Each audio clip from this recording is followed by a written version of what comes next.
ॐ नमो भगवते वासुदेवाय नमः। ध्येयं सदा परिभवग्नमभीष्टदोहम्। तीर्थास्पदं शिवगिरिं चिनुतं शरण्यं। भृत्यार्तिहं प्रणतपालभवाब्धिपूतं। वन्दे महापुरुषते चरणारविन्दम्। श्रीमते सर्वविद्यानां प्रभवाय सुब्रह्मणे आचार्याय मुनीन्द्राय निम्बार्काय नमो नमः। कस्मै येन विभासितोऽयमतुलो ज्ञानप्रदीप पुरा। तद्धूर्पेण च नारदाय मुनये कृष्णाय तदुर्विणा। योगीन्द्राय तदात्मना दाताय कारुण्यतस्तत्शुद्धं विमलं विशोकं सत्यं परं धीमहि। नारायणं नमस्कृत्य नरं चैव नरोत्तमं। देवीं सरस्वतीं व्यासं ततो जयमुदीरयेत्। श्रीमतहंससमारभ्य सनकाधिकमध्यमाम् अस्मदाचार्यपर्यन्तां वन्दे गुरुपरम्पराम्।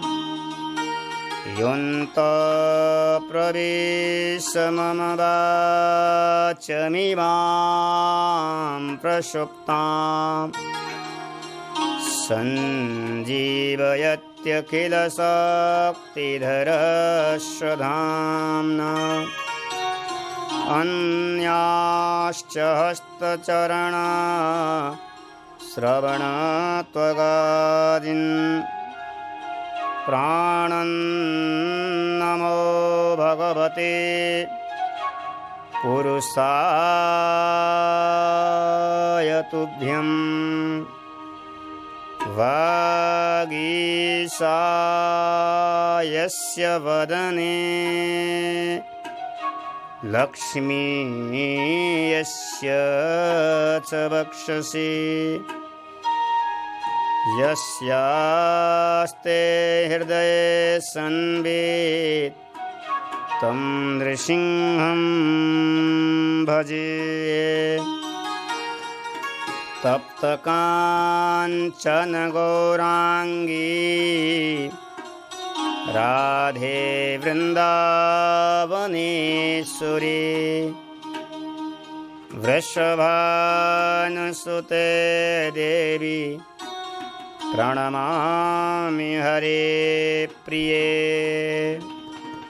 पतितानं पावनेभ्यो वैष्णवेभ्यो नमो नमः। भक्तभक्ति भगवन्त गुरु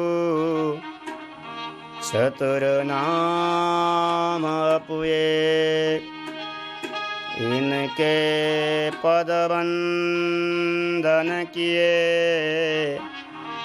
नासत विघ्न अनेक।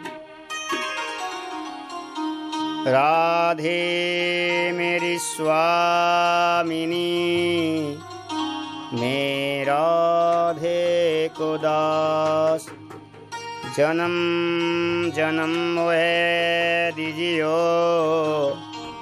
श्री वृंदावन की बास। भवे भवे यथा भक्ति तव पादयोस्तव जायते तथा कुरु सदेवेश नाथस्तं नो यतः प्रभु। हरि जो आय विराजिए कथा सुनो इतिहास तुम श्रोता भक्तमाल के तुम मम पदरजास।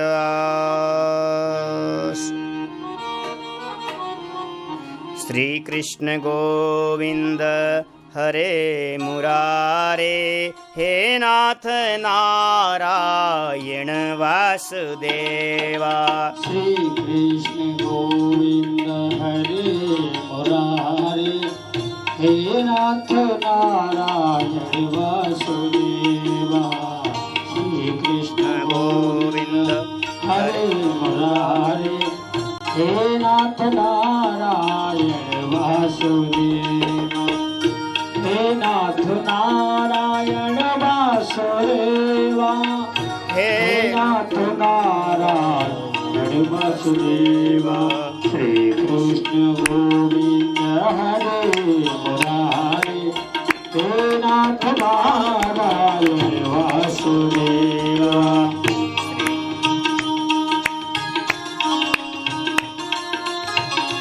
श्री राधे जय हो वृंदावन बिहारी लाल की जय हो जय हो।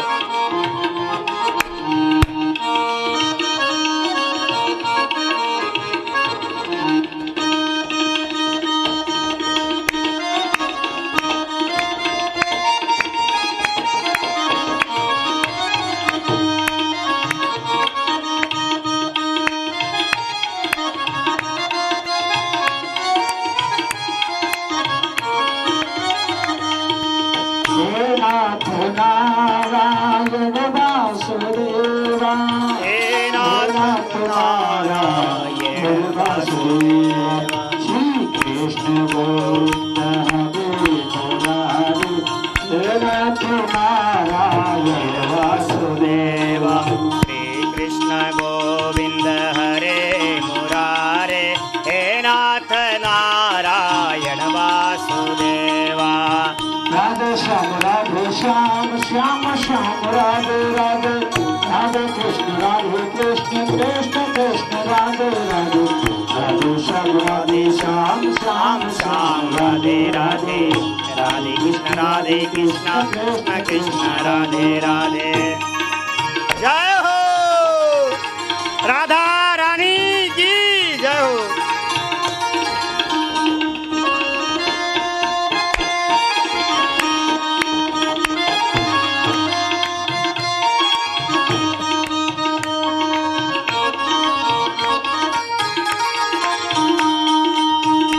कृष्ण गोविंद हरे मुरारे हे नाथ नारायण वासुदेवा।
श्रीमद्भक्तमाल महापुराण की जय।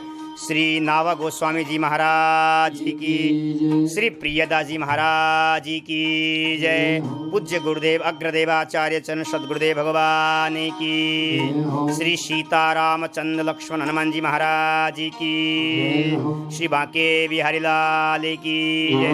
गोस्वामी तुलसीदास जी महाराज जी की, श्री यमुना महारानी की, श्री राधा रानी की, श्री गिरिराज महाराज की, वृंदावन धाम की, गौ माता की जय, सबरी माता की जय। जय श्री राधे, जय जय श्री राधे, जय जय श्री राधे श्याम। एवं सद्गुरुदेव भगवान की अनुपम कृपा से निरंतर प्रतिदिन श्रीधाम वृंदावन में बैठ करके 31 दिवस पर्यंत भगवत चर्चा करने का सौभाग्य हम सबको प्राप्त हो रहा है। भगवान की अनुपम कृपा। इस दुर्लभ वृंदावन धाम में बैठ करके, श्रीधाम वृंदावन तो की महिमा का वर्णन अवर्णनीय है। श्रीधाम वृंदावन में तो धन्यम वृंदावनम तेना भक्ति नित्यति यत्र च। इस वृंदावन में तो भक्ति महारानी नृत्य करती है। वृंदावन में की महिमा अद्भुत है, कहां तक वर्णन किया जाए। इस श्रीधाम वृंदावन में आने के लोग तरसते हैं। इस वृंदावन में जो भी जीव आता है वो भगवत स्वरूप बन जाता है। वृंदावन की अद्भुत महिमा है। यहां तो देवी देवता भी तरसते हैं कि प्रभु वृंदावन में हमें निवास स्थान चाहिए, वृंदावन मिल जाए। और हम सब वृंदावन में बैठ करके भगवान की कितनी कृपा है, अनुपम कृपा है भगवान की। वृंदावन में विराजमान होकर के इस कोरोना काल में, लॉकडाउन के समय में हम अपने जीवन का सदुपयोग कर रहे हैं। और एक दिन नहीं महाराज,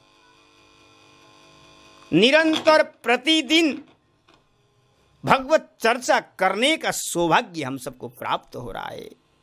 ये ठाकुर जी की अनुपम कृपा, ठाकुर जी की अनुपम कृपा एवं सद्गुरुदेव भगवान की कृपा से यह कार्यक्रम प्रतिदिन आगे बढ़ रहा है। आइए, आज कथा का 16वां दिन है और हम कथा में प्रवेश करते हैं। दुर्लभो मानुषो देही क्षणभंगुरः। ये मनुष्य जीवन अत्यंत दुर्लभ है। और मनुष्य जीवन दुर्लभ होने के साथ साथ भगवत चर्चा सत्संग भी अति दुर्लभ है। क्योंकि हमारे गोस्वामी जी स्वयं कहते हैं कि मनुष्य जीवन बड़े भाग मानुष तनु पावा, सुर दुर्लभ सब ग्रंथ नहीं गावा, साधन धाम मोक्ष कर द्वारा, पाहि न जेहि परलोक संभारा। बड़े दुर्लभ है, बड़े दुर्लभ है। एक तो मनुष्य शरीर मिलता नहीं है और मिल भी गया तो ठाकुर जी की कृपा से हमें प्राप्त हो रहा है। महाराज, मनुष्य जीवन का यही लक्ष्य है। अगर मनुष्य जीवन हमें मिल गया हो, हमें निरंतर प्रतिदिन भगवत चर्चा करते ही रहना चाहिए, भगवत स्मरण करते ही रहना चाहिए।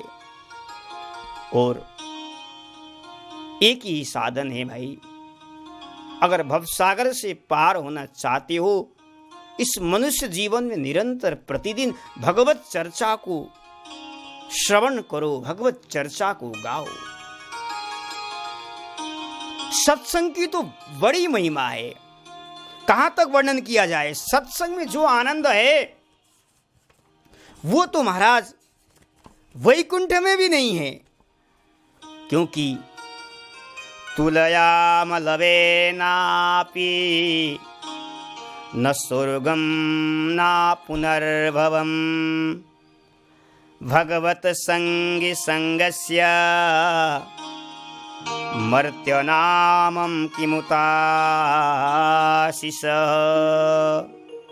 सत्संग की बराबरी तो स्वर्ग भी नहीं है। जिसने सत्संग में मन को लगाया है,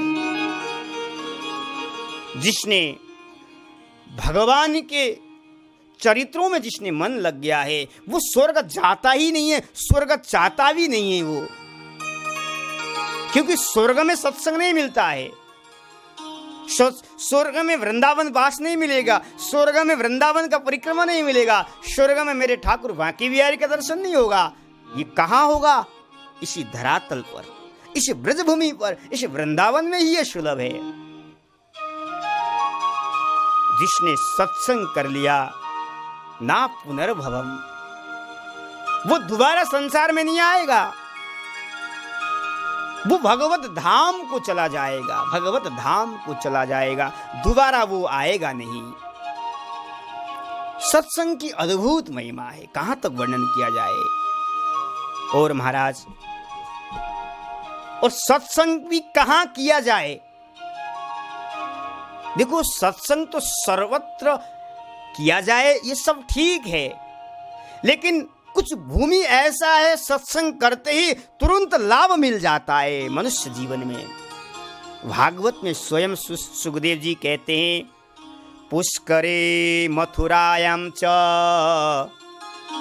द्वारवत्यां यतामवान् उपस्य संहिता मेतां पठित्वा मुच्यते भयात्।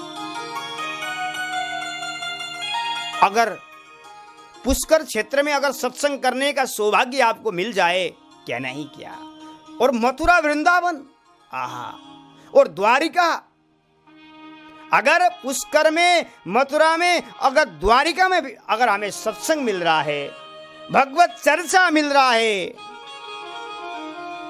हम कितने भाग्यशाली है।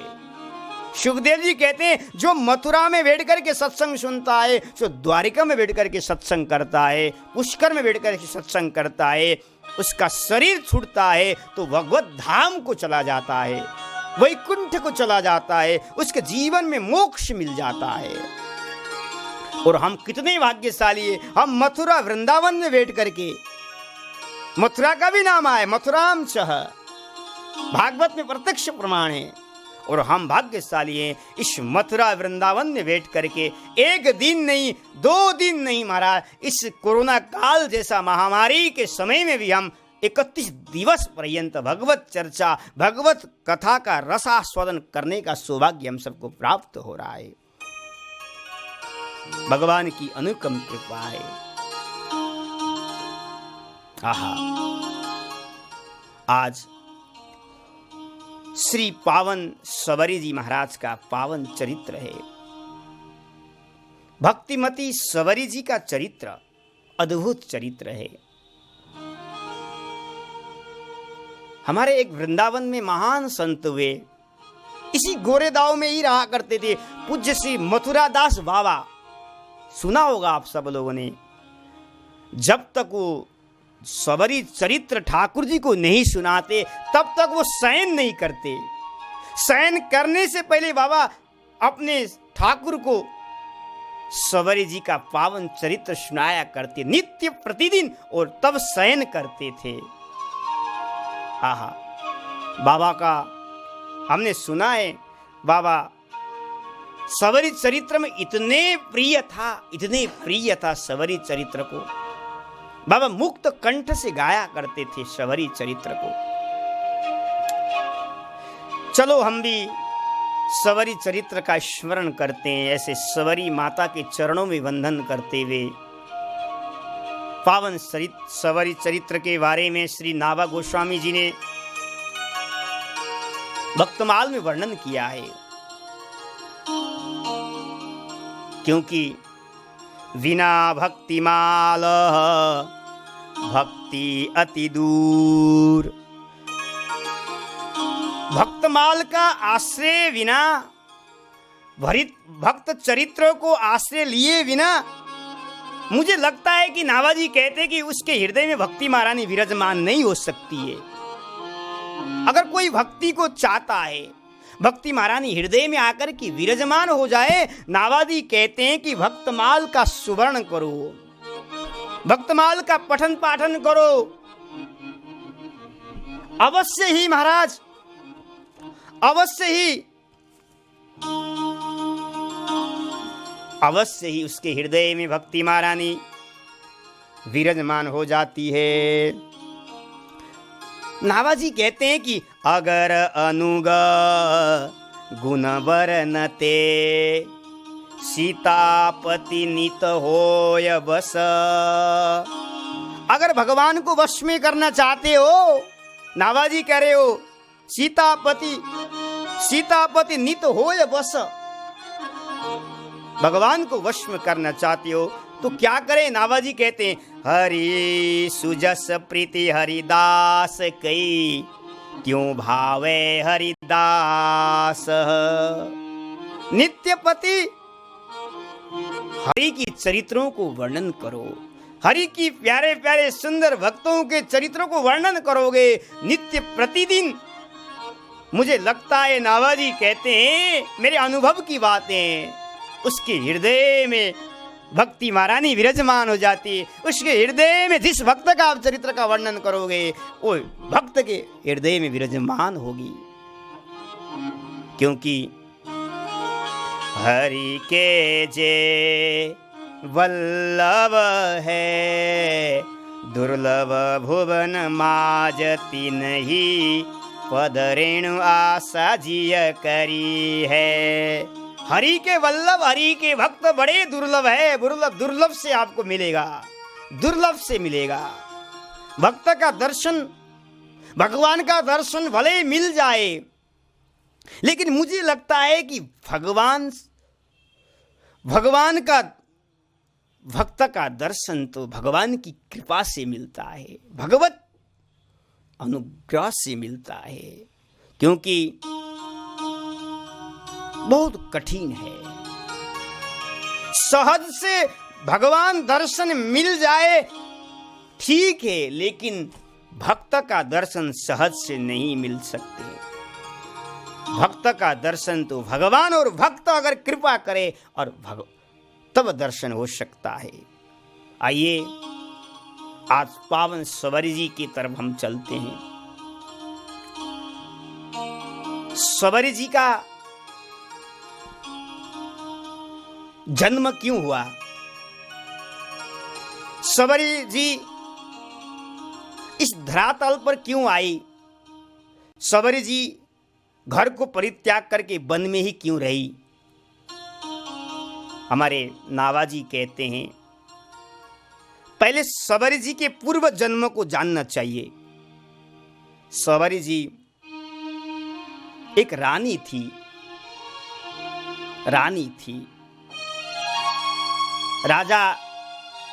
राजा के साथ रानी प्रयाग में गई।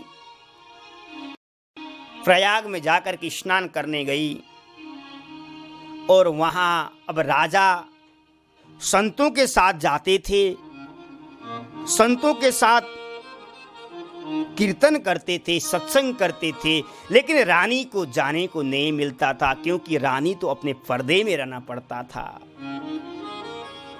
कुछ मर्यादा होता था पहले, सबके सामने माताएं जाया नहीं करती थी, माता सबके सामने अपने मुख कमल को नहीं दिखाती थी। आज राजा संतों के साथ बैठ करके कीर्तन कर रहे हैं, आज राजा सत्संग सुन रहे हैं, लेकिन रानी ने अपने पर्दे में रहना पड़ा, पर्दे में मर्यादा में रहना पड़ा। रानी को उस समय भगवान की कृपा, भगवत राम की कृपा, मेरे प्यारे, रानी को वैराग्य आ गया, वैराग्य आ गया। रानी ने कहा, गंगा जी से प्रार्थना किया, मैं रानी पने को धिक्कार करते हुए गंगा जी से वर मांगा कि मुझे उच्च कुल में जन्म, उच्च कुल में सुंदरता, हे गंगा मैया मत देना, मत देना। केवल मुझे अगले जन्म मिल जाए, मुझे संतों का संग चाहिए, जिस संतों के साथ बैठ करके भगवत चर्चा मैं कर पाऊं। इस जीवन में तो मुझे मिलने वाला नहीं है, क्योंकि मैं इस जीवन में तो रानी हूं। हे मैया, गंगा मैया, आगे मुझे जन्म मिले, मुझे रानी मत बनाना, मुझे उच्च कुल में मत बनाना, मुझे बस केवल जहां भी मुझे जन्म मिले, अगले जन्म मुझे सत्संग मिले, अगले जन्म मुझे कीर्तन मिले। आज वही रानी गंगा जी से जब वर मांगा और गंगा जी ने आशीर्वाद प्रदान किया, और वही रानी सवरी के रूप में दोबारा जन्म हुआ। उन्होंने विवाह नहीं किया, और उन्होंने विवाह से पहले ही घर को परित्याग करके वन में जाकर के प्रभु राम के भजन करती थी, प्रभु राम की प्रतीक्षा करती थी। आहा, हमारे राजा रघुराज सिंह जी ने भी अपने एक ग्रंथ लिखा है कि सवर जी का जन्म के बारे में। सवर जी का पूर्व जन्म और भी प्रसंग वर्णन मिलता है, हमें पढ़ने को मिलता है। जब ब्राह्मणी दंपति वन में तप कर रहे थे, सवरी पूर्व जन्म में ब्राह्मणी थी, ब्राह्मण के साथ वन में तप कर रही थी। अचानक ब्राह्मण को कुछ दिन के लिए बाहर जाना पड़ा, अचानक, और ब्राह्मण लौट करके आया। उस समय ब्राह्मणी ने भोजन कराया, जैसे ही भोजन कराया, लेकिन उस ब्राह्मण के कान में नवजात शिशु सुनाई पड़ा, नवजात शिशु बालक का जन्म सुनाई पड़ा। ब्राह्मण ने पूछा, ब्राह्मणी, ये आवाज कहां से सुनाई पड़ रहा है? ब्राह्मणी ने कहा कि हे ब्राह्मण देव, ये आपका ही बालक है, अभी 2 दिन हुआ है। ब्राह्मण ने जैसे सुना, असोच अवस्था में, अपवित्र अवस्था में तुमने मुझे भोजन कराया, ठीक नहीं किया देवी, मैं तुम्हें श्राप देता हूं, जा, तुम नीच कुल में तुम्हारा जन्म होगा। आज वही ब्राह्मण ने ब्राह्मणी को श्राप दिया, और वही ब्राह्मणी कलिकाल में महाराज, वह त्रेता युग में सवरी के रूप में जन्म हुआ। ब्राह्मणी ने कहा कि प्रभु, आपने मुझे श्राप दिया, क्यों दिया श्राप? मैं तो अपने प्रातिवर्त धर्म का पालन किया, मैं तो अपने पति को भोजन करा रहा था, मैं धर्म का पालन कर रही थी, लेकिन आपने मुझे श्राप दिया है। ब्राह्मण ने कहा कि अब श्राप तो मेरे मुख से निकल चुका है, लेकिन तुम्हें चिंता करने की कोई जरूरत नहीं है। भले ही तुम्हारा नीच कुल में जन्म होगा, लेकिन संतों का संग मिल जाएगा, और भगवान का दर्शन तुम्हें राम जी के साक्षात्कार होगा। आज वही ब्राह्मणी कली महाराज त्रेता युग में सवरी के रूप में प्रकट हो गई, सवरी के रूप में प्रकट हो गई। और महाराज सवरी जी ने विवाह नहीं किया। और हमारे नावाजी कहते हैं कि सवरी जी वही ब्राह्मणी सवरी के रूप में आई, वही रानी सवरी के रूप में आई। 2 पूर्व जन्म की कथा मैंने आपको श्रवण कराया सवरी जी के बारे में।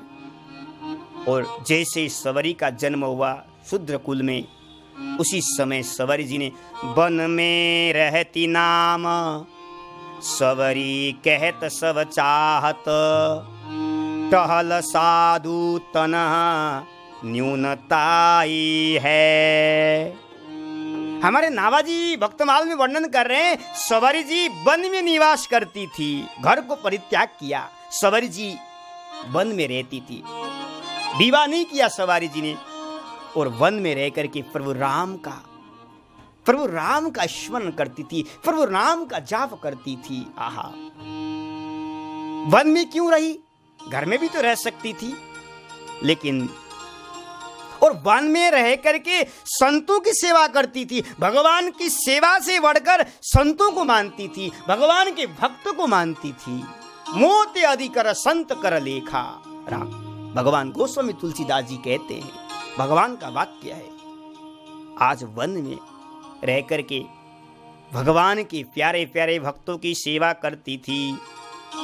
इसलिए सवरी वन में रहने लगी कि सतहरि भजन जगत सब सपना। जगत जो दिख रहा है जगत ये असत्य है और भगवान ही सत्य है, ऐसा विचार करके सवर जी ने अपनी माँ को, अपने पिता, अपने परिवार को परित्याग करके महाराज जंगल में रह करके निवास करने लगी, भगवान का भक्तों की सेवा करने लगी। क्योंकि नदी किनारो गिरि शिखर बाग एक सुदेख, भगवत जन बिल में तहाँ बाड़ई भजन विशेष। एकांत में भजन की वृद्धि होती है। हम एकांत में बैठते हैं ना, अधिक से अधिक हमारे जीवन में भजन होता है। इसलिए सवरी ने विचार किया कि घर में मैं रहूंगी, भजन नहीं होगा, वन में रह करके भजन होगा। इसलिए बड़े बड़े महापुरुष भी घर को परित्याग करके वनों में, तीर्थों में जाकर के तप करते हैं। भजन वन में होता है, भजन एकांत में होता है, घर में वैराग्य नहीं होता है। घर में बसे, घर में बसे, घर में वैराग्य कहाँ, माया मोह ममता में पागी है पे पागी है। घर में तो वैराग्य कहाँ होगा, सवारी ने विचार किया, घर में वैराग्य होगा कहाँ। घर में तो ममता है, घर में तो आसक्ति है, घर में माया है। ये मेरे माता पिता, ये मेरे भाई बंधु, ये मेरे पत्नी, ये मेरे मकान, हम इसी में उलझे हुए हैं। जब तक इसमें उलझे हुए हैं, इसमें जब तक हमारा बंधन है, तब तक हम प्रभु की प्रेम को प्राप्त नहीं कर सकते। हमारे वल्लभाचार्य जी भी कहते हैं कि गृहम सर्वात्मनः त्याज्यम। वल्लभाचार्य जी कहते हैं कि घर को परित्याग करो। भगवान को प्राप्त करना चाहते हो, भगवान की भक्ति को प्राप्त करना चाहते हो तो घर को परित्याग करो और वन में जाकर के भजन करो। वन में ज्यादा से ज्यादा भजन होगा, कोई प्रपंच नहीं होगा। आहा, इसलिए सवरी भजन करती थी वन में रह करके। और भगवान से भी बढ़कर नावाजी कह रहे हैं कि साधु की सेवा करती थी। क्यों करती थी? सब लोग तो भगवान की सेवा करते हैं, बिहारी जी की सेवा करते हैं, लेकिन सवरी जी चाहत टहल साधु, नावाजी कहते हैं संतों की सेवा ज्यादा करती थी, भगवान से भी संतों को मानती थी। क्यों? गरुड़ पुराण में एक प्रसंग आता है, गरुड़ पुराण में एक श्लोक दिया है कि सिद्धिर भवति वा नेति संशयो अच्युत सेविना निसंशयस्तु तद्भक्ता परिचर्याय रतात्मना। गरुड़ पुराण में ऐसा प्रसंग आता है कि जो भगवान की सेवा करते हैं उनको चाहे भले ही संदेह हो कि हमारा कार्य सिद्ध होगा या नहीं होगा, उसके जीवन में संदेह होगा महाराज, लेकिन जो भक्त की सेवा करता है उसके जीवन में संदेह नहीं होगा, उसके जीवन में ये होगा कि मेरा कार्य अवश्य भक्त पूरा कराएंगे। इसलिए वृत्तासुर ने यही तो कहा था, अहम हरे तव पादैक मूल दासानुदासो भवतास्मि भूयः। वृत्तासुर ने यही प्रसंग कहा था कि हे प्रभु, मुझे भक्तों का संग चाहिए, भक्तों के चरण चाहिए, मुझे अगले जन्म में भक्त का चरण का सेवा करने का सौभाग्य मुझे प्राप्त हो जाए। और भगवान का भी वाक्य है, मैं अपने पुत्र को भी, अपने पत्नी को भी इतना नहीं, मैं प्रिय नहीं है मेरे लिए मैं जितना भक्तों को प्रिय है। अहम भक्त पराधीनो अस्वतंत्र एवं द्विजा। स्वयं दुर्वासा जी को कह रहे हैं, प्रभु मैं तो भक्तों के अधीन में हूं, मैं परिवार के अधीन में नहीं हूं। क्यों? उस भक्त ने मुझे पकड़ करके रखा है, उस भक्त ने मुझे बस में किया है अपने भजन के, अपने तप से, बल के द्वारा। आहा, भक्त की सेवा से सब कुछ मिल सकता है, क्योंकि क्या नहीं मिल सकता भक्त की सेवा से महाराज। इसलिए सवरी जी महाराज वन में रहती थी और भगवान के प्यारे प्यारे भक्तों की सेवा करती थी। महाराज वन में रहते हुए संत सेवा करते करते भगवान का स्मरण कर रही है। और क्या करती थी सवरी जी? वहां वनवासी ऋषियों में एक मतंग नाम के ऋषि रहते थे। बड़े ही वो महात्मा कैसे थे? प्रियदास जी महाराज भक्तमाल ने वर्णन करने, मतंग जी महाराज कैसे थे? बड़े ही असंग में मतंग रस रंग भरे, धरे देखी बोझ कयो कौन चोर आयो है। वन में रहती और मतंग ऋषि भी रहते थे, परम विरक्त रहते थे, भक्ति रस में आनंद में परिपूर्ण थे मतंग ऋषि।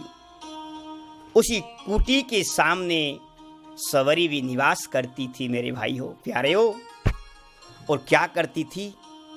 संतों की सेवा करती थी। और सेवा देखा करके नहीं होता है कि हम देखा करके सेवा करें, उस सेवा को नहीं है। हम सेवा तो करते हैं और सेवा के बदले फोटो खिंचा के दिखाते हैं, उसको सेवा नहीं कहते हैं। सेवा अद्भुत है। सेवा की महिमा का वर्णन कौन कर सकता है? क्या करती थी? जब मतंग ऋषि, अन्य ऋषि लोग अभी रात्रि के समय में शयन करते थे, उस समय क्या करती थी सवरी जी? मतंग ऋषि के कुटी के सामने आसपास क्या करती थी? झाड़ू बुहार करने का काम करती थी, झाड़ू बुहार लगाती थी। और क्या करती थी? लकड़ी को ला करके महाराज ऋषियों के सामने रख करके चली जाती थी। ऋषियों को पता ही नहीं चलता, कुटी के सामने रख करके चली जाती थी। आहा, लेकिन किसी को पता ही नहीं चलता था, किसी को पता नहीं चलता था। जब प्रातः काल हुआ, प्रातः काल ऋषि जब सरोवर में स्नान करने के लिए जाते हैं तो वहां क्या देखते हैं? पूरा झाड़ू लगाया हुआ दिखाई पड़ता है, झाड़ू बुहार किया हुआ दिखता है। पूरा मार्ग ही स्वच्छ था महाराज, स्वच्छ बना हुआ था। और सामने लकड़ियों का ढेर रखा हुआ दिखाई पड़ता था। सवरी मतंग ऋषि, अन्य ऋषियों ने विचार किया कि हमारे तपोवन में ऐसा कौन आया है, ऐसा कौन आया है कि जो सेवा रूपी कार्य को चोर रहा है, सेवा रूपी कार्य को चोर रहा है। मतंग ऋषि ने कहा, ऐसे सेवक का तो एक बार हमें दर्शन करना चाहिए, ऐसा सेवक को तो एक बार अवश्य दर्शन करना चाहिए, ऐसा प्रेमी के तो एक बार अवश्य दर्शन करें। ऐसा विचार करके अपने मतंग ऋषियों ने अपने शिष्यों को कहा कि देखो, तुम रात्रि में शयन नहीं करना, रात्रि में तुम क्या करना, चौकीदारी करना। वो सेवक को आ जाए, पकड़ ले और मुझे मेरे पास ले करके आ जाना। महाराज मतंग जी के ऋषियों ने प्रहरदार किया, रात्रि में जाग गए और सवरी आई, झाड़ू लगा रही थी, लकड़ी रख दिया। उसी समय महाराज उस सेवकों ने जाकर के महाराज उसको पकड़ लिया, सवरी जी को पकड़ लिया, सवरी जी को पकड़ लिया। आहा, जैसे सवरी को पकड़ा, अब सवरी जी तो बेचारी भय से, संकोच से शरीर कांपने लगा, और शरीर कांपने लगा क्यों? सवरी का इसलिए कांपने लगा कि सवरी अपने को अछूत मानती थी, अपने को अपवित्र मानती थी, अपवित्र मानती थी। आज सवरी जी को वो ऋषि लोग मतंग ऋषि के पास ले गए। जैसे मतंग ऋषि ने देखा, सवरी जी की दृष्टि पड़ी। आहा, हमारे नावाजी, हमारे प्रियदास जी वक्तमाल में वर्णन कर रहे हैं, उस समय देखत ही ऋषि जलधारा वही नैनन में ते। सवरी जी को देखते ही ऋषि के नेत्रों से, मतंग ऋषि का नेत्रों से आंसू की धारा बहने लगी, आंसू धारा बहने लगी। सवरी के मिलने का ऐसा अलभ्य लाभ हुआ, मानो मतंग जी ऋषि कहते हैं कोई मनचाही दुर्लभ वस्तु मिल गई हो, जिससे वाणी से वर्णन नहीं किया जा सकते, और सचमुच ही है। अगर कोई प्रेमी भक्त का दर्शन किया जाए, अगर प्रेमी भक्त के साथ सत्संग अगर किया जाए, तो मानो ऐसा लगता है कि हमें दुर्लभ से दुर्लभ वस्तु, हमने जो सोचा नहीं था वो हमें जीवन में मिल गया हो। प्रेमी भक्त मिलते कहाँ है? अगर ऐसे प्रेमी भक्ति, हमारे प्रेमी भक्त मिल जाए, हमारा जीवन सफल हो जाएगा। आज मतंग ऋषि को प्रेम में पगे हुए, प्रेम में डूबे हुए, राम के प्रेम में डूबे हुए भक्तिमती सवरी जी का दर्शन हो गया। आहा, लेकिन देखो, भक्त अपने को अपवित्र ही मानता है, भक्त अभिमान रहित रहता है, भक्त अपने को अज्ञान ही समझता है। आज सवरी जी अपने शरीर को, अपने कुल को नीच मान करके, उनकी दृष्टि मतंग जी के पास नहीं दिख रही है, और सवरी जी भयभीत है, संकोच है कि मैं अपवित्र हूं, मैं शूद्र हूं, मैं ऋषि के पास बैठने योग्य नहीं हूं। ऐसा विचार करके उनकी दृष्टि नीचे है, नीचे है, क्योंकि आज सवरी जी की दृष्टि जब नीचे दिखाई पड़ा मतंग जी को, मतंग जी अपने ऋषियों को कहते हैं, देखो सवरी भले ही शूद्र कुल में है, जन्म हुआ है, लेकिन भक्ति से इतने पवित्र है, इनके ऊपर कोई ब्राह्मणत्व भी नोच्छावर कर देना चाहिए, इतने पवित्र है। क्योंकि मेरे प्रभु, मेरे राम जाति नहीं दिखते हैं, मेरे प्रभु तो भाव को देखते हैं। क्योंकि भगवान का वाक्य है, सब जी बहु सम प्रिय मोही सोही, भक्तिहीन बिरंच किन होई।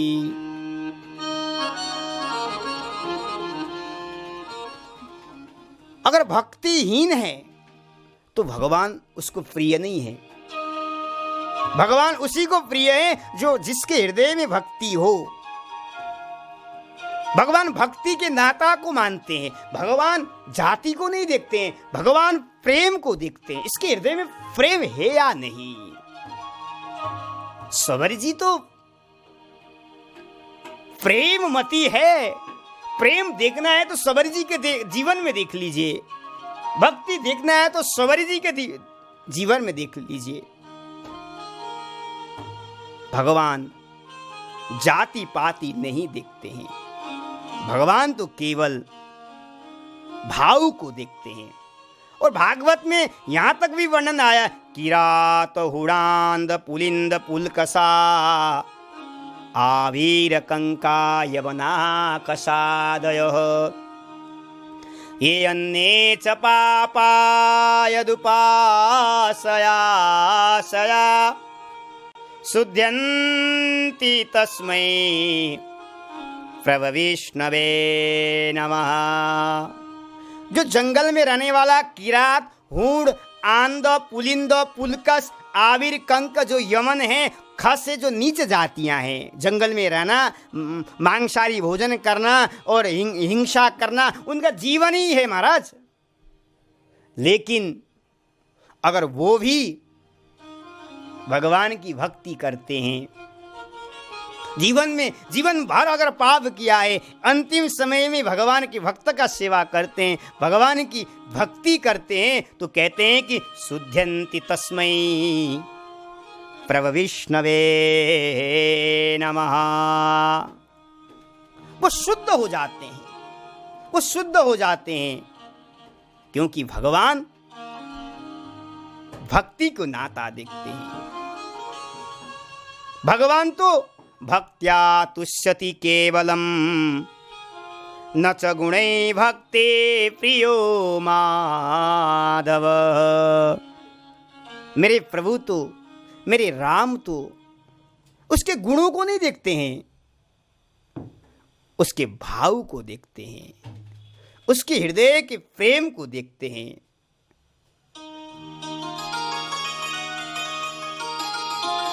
और यहां तक वर्णन आता है, चंडालोपि मुनि श्रेष्ठ विष्णु भक्ति दुजादिका विष्णु भक्ति विहीनश्च दुजोपि स्वपचाधिक। बृहत नारद पुराण में तो ऐसा वर्णन मिलता है, ईश्वर के प्रति अगर एकांतिक भक्ति के कारण अगर चंडाल भी भगवान की भक्ति करता है, वो चंडाल, वो स्वपच भी ब्राह्मण के समान हो जाता है, ब्राह्मण के समान बन जाता है। लेकिन यदि ब्राह्मण कुल में जन्म लेने के पश्चात भी अगर भगवान का भक्ति नहीं करता है तो वो चंडाल के समान है, वो स्वपच के समान है। यहां तक लिखा है। और कहते हैं, तुलसी स्वपच भगत भलो जपेरेन दीन राम ऊंचो कूल के ही काम को जहान हरि को नाम। अरे उस कुल की क्या महत्व, उस कुल में रहने से तुम्हारा क्या मिल गया जो तुमने भगवान की भक्ति को नहीं किया है, भगवान की प्रेम को प्राप्त नहीं किया। भले तुम्हें उच्च कुल में मिल गया, ब्राह्मण क्षेत्रीय वैश्य में कुल में मिल गया, लेकिन तुमने भगवान की भक्ति से विहीन हो गए तुम। लेकिन एक स्वपच, एक वाल्मीकि परिवार में जन्म लेने के पश्चात भी अगर बिहारी जी की भक्ति करता है, बिहारी जी में मन लगाता है, वो उच्च कुल से भी जन्म लेने का फल उसको प्राप्त हो जाएगा। जन्म से नहीं होता, यहां तो भक्ति से होता है। भगवान भक्ति से मिलते हैं, भगवान जाति से नहीं मिलता है। और यहां तक लिखा है, यश्चंडालोपि रामेति वाचं वदेत् तेन सह संवदेत् तेन सह भुंजियात्।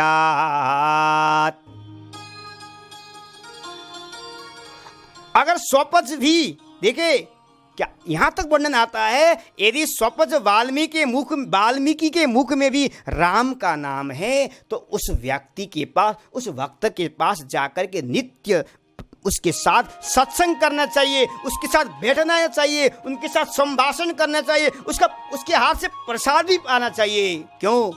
जिसके मुख में भगवान का नाम हो, नाम उसको पवित्र करती है, भक्ति उसको पवित्र करती है। उस जाति नहीं देखती भक्ति पवित्र करके बहा देती है, भगवान से मिलाती है, भक्ति महारानी भगवान से मिला देती है।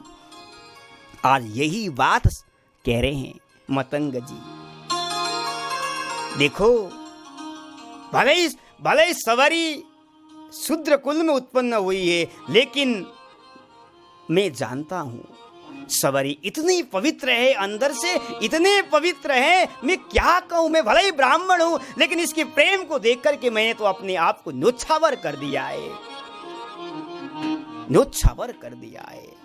आज सवारी जी को मतंग ऋषि ने कान में गुरु मंत्र प्रदान किया है और रहने के लिए पर्णकुटी बनाया है। मतंग जी ने कहा, देवी अब इस कुटी में रहकर के तुम भजन करो, इस कुटी में रहकर के तुम भगवान का नाम का स्मरण करो। और उन्होंने राम मंत्र प्रदान किया है। कहते कि नावाजी कहते हैं कि श्रवण में नाम दियो, कान में नाम मंत्र प्रदान किया। शास्त्र कहता है हमें भगवान से मिलना है, भगवान तक पहुंचना है, पहले हमें गुरु का आश्रय लेना पड़े। गुरु बिनु भवनिधि तरहि न कोई, गुरु बिनु भवनिधि तरहि न कोई। जय हो। गुरु बिनु भवनिधि तरहि न कोई।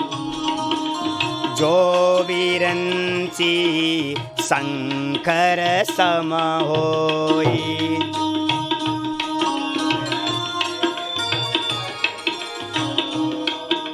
जो विरंची शंकर सम होई, जो विरंची शंकर सम होई। गुरु बिनु भवनिधि तरहि न कोई, गुरु बिनु भवनिधि तरहि न कोई।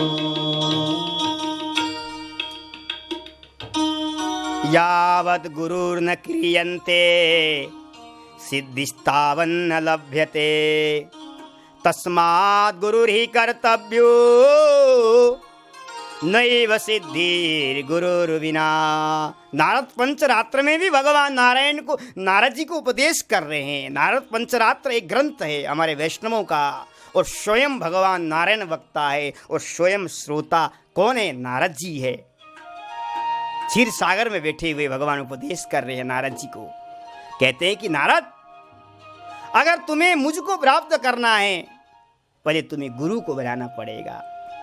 यावत गुरु न क्रियन्ते, जिसने जीवन में गुरु नहीं बनाया है उसके जीवन में सिद्धि प्राप्त नहीं होगा, उसके जीवन में भक्ति महारानी हृदय में नहीं आएगी। आप चाहे मीरा जी को देखिए, चाहे कबीरदास जी को देखिए, रैदास के जीवन को पढ़िए, तुकाराम जी, एकनाथ जी, नरसिंह मेहता जी, नामदेव जी महाराज, और कली काल में हम बिहारी जी का दर्शन करते हैं। श्री स्वामी हरिदास जी महाराज ने भी गुरु का आश्रय लेकर के मेरे बांके बिहारी जी को प्रकट किया है। तो क्योंकि गुरु अनिवार्य है, गुरु से हमें सिद्धि प्राप्ति होती है। गुरु ही ऐसा साधन है, गुरु के नौका में बैठ करके हम भव सागर से पार हो सकते हैं। हम जमुना जी जाते हैं जमुना पार करने के लिए, तो लेकिन हम नौका का आश्रय लेते हैं महाराज, नौका का आश्रय। केवट के पास बैठ करके हम नाव में बैठ करके जमुना पार करते हैं। ऐसे ही ये संसार भी भव सागर है। ये संसार क्या है? जमुना जल के समान है। इस जमुना जल से पार होना चाहते हो, गुरु रूपी केवट का आश्रय लो और भवसागर से पार हो। निर्देह माध्यम सुलभम सुकल्पम गुरु कर्णधारम। भागवत में गुरु कर्णधार है, गुरु ही भगवान तक मिलाता है। मतंग जी ने आज सवरी जी को कान में मंत्र प्रदान किया है और कहा, देवी अब तुम यहां रहो, यहां बैठ करके मेरे राम की प्रतीक्षा करो, राम मंत्र का जाप करो, अवश्य ही तुम्हारे पास राम जी आएंगे। और मतंग जी सवरी के साथ, ऋषियों के साथ सत्संग भी करते थे, क्योंकि सत्संग में जो आनंद है, राम बुलावा भेजिया दिया कबीरा रोया, जो सुकय सत्संग में सो वैकुंठ न होया। भजन के साथ साथ सवरी के साथ बैठ करके सत्संग भी किया करते थे मतंग ऋषि, क्योंकि हमें भी भजन के साथ साथ सत्संग करना चाहिए। सत्संग अनिवार्य है जीवन में। अगर सत्संग नहीं किया, भगवत चर्चा नहीं किया, वो भजन का फल हमें जल्दी नहीं मिलेगा। इसलिए कबीरदास जी को जब अंतिम समय हुआ तो भगवान बुला रहे हैं, प्रभु बुला रहे, राम जी कबीरदास जी तुम धरातल छोड़ करके आओ मेरे धाम में आओ। कहते हैं कि राम बुलावा भेजिया दिया रोया कबीरा। कबीरदास जी रोने लगते। भगवान ने कहा, अरे मैं तो तुमको अपने धाम को बुला रहा हूं, तुम क्यों रोया? कहते कि प्रभु मैं इसलिए रो रहा हूं, जो यहां बैठ करके, जो काशी में बैठ करके, मगध में बैठ करके मैं जो सत्संग में जो मुझे आनंद आ रहा है, वो आपके साकेत में कहाँ मिलने वाला है, वो वैकुंठ में मिलने कहाँ वाला है। इसलिए मैं रो रहा हूं, मैं नहीं जाऊंगा, मैं धरातल भी रह करके अभी सत्संग खूब करना है।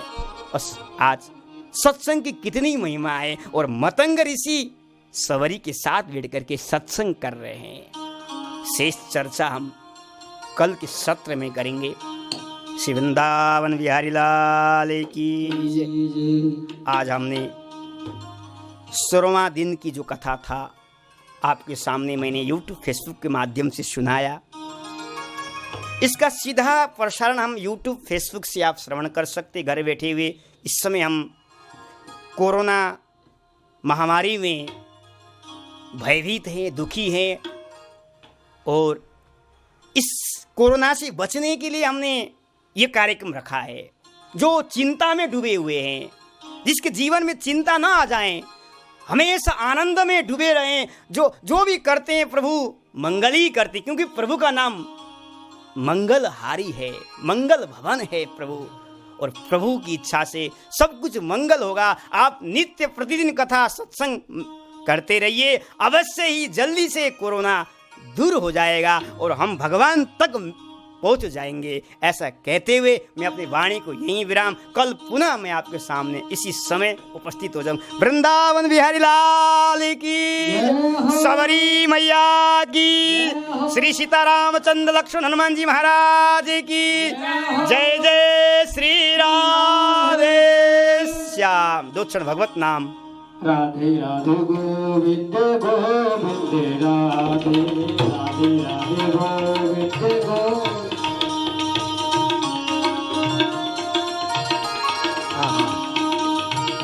गोविंद राधे गोपाल राधे, गोविंद राधे गोपाल राधे, राधे गोविंद गोविंद राधे, राधे गोविंद गोविंद राधे, गोविंद राधे गोपाल राधे, गोविंद राधे गोपाल राधे, गोविंद राधे गोपाल राधे, गोपाल राधे। जय हो। गोविंद गोविंद राधे, गोविंद राधे गोपाल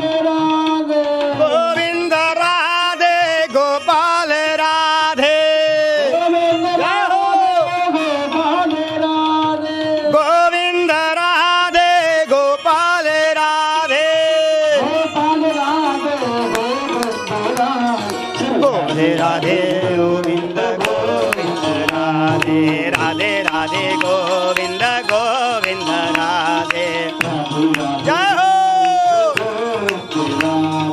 राधे राधे गोविंद गोविंद राधे राधे कृष्ण कृष्ण कृष्ण राधे राधे राधे श्याम श्याम श्याम राधे राधे कृष्ण कृष्ण कृष्ण राधे राधे राधे श्याम श्याम श्याम राधे राधे राधे कृष्ण कृष्ण कृष्ण राधे राधे राधे श्याम श्याम श्याम राधे राधे राधे श्याम